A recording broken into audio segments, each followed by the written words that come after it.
Welcome to Sub 4, where we discuss a controversial topic in high school track and field and cross country in less than 4 minutes. In August, the IAAF announced they will no longer contest the World Youth Championships for athletes ages 18 and under after the 2017 events in Nairobi, Kenya. The IAAF said they'll focus on creating regionally based events for athletes under 18. That means for young athletes, their only chance to compete at the world stage will be at the under 20 championships, and those only happen every 2 years. I talked to Lisa Morgan, a 5-time Team USA national coach at the World Youth and World Junior level, to get her take on the announcement. Lisa, what was your reaction when you found out about the IAAF decision?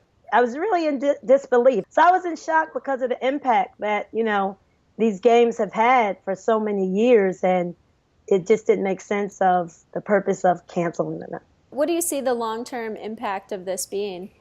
Definitely in development internationally. I don't think athletes won't have that opportunity of understanding the call room and the different warm-up process for international competition.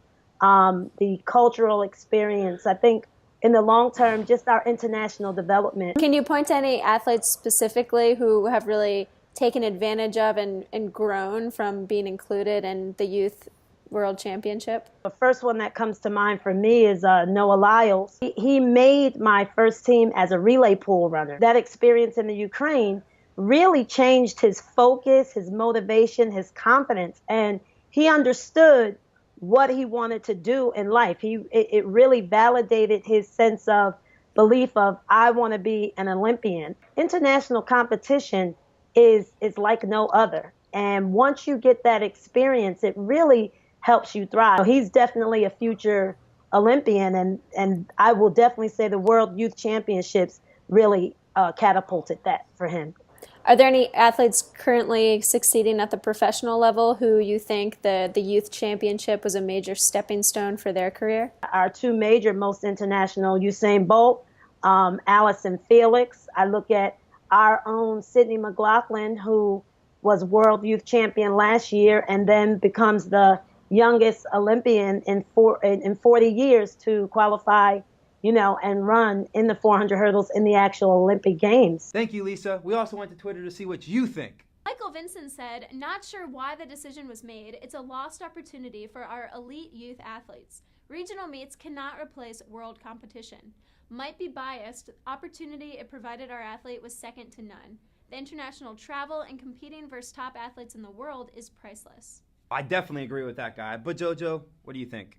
I think that you don't need to have a separate world championship for the under 18 and the under 20 level. I mean, if you really are the best of the best, like Lisa mentioned, Usain Bolt, Allison Felix, they're good enough already at a young age to qualify for the under 20 level. Yeah, but what about our girl Sydney McLaughlin? She qualified for World Juniors in 2014, but because she was only 14 years old, she was too young to compete for Team USA.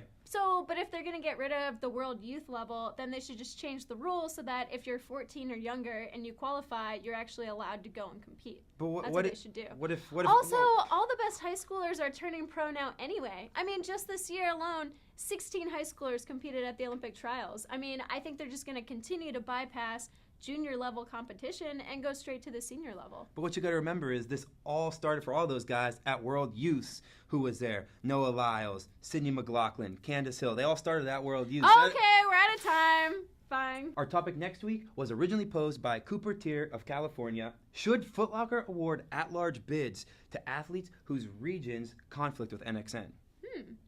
Participate in the conversation on Twitter and make sure you use #Sub4, and you might just get featured in next week's episode.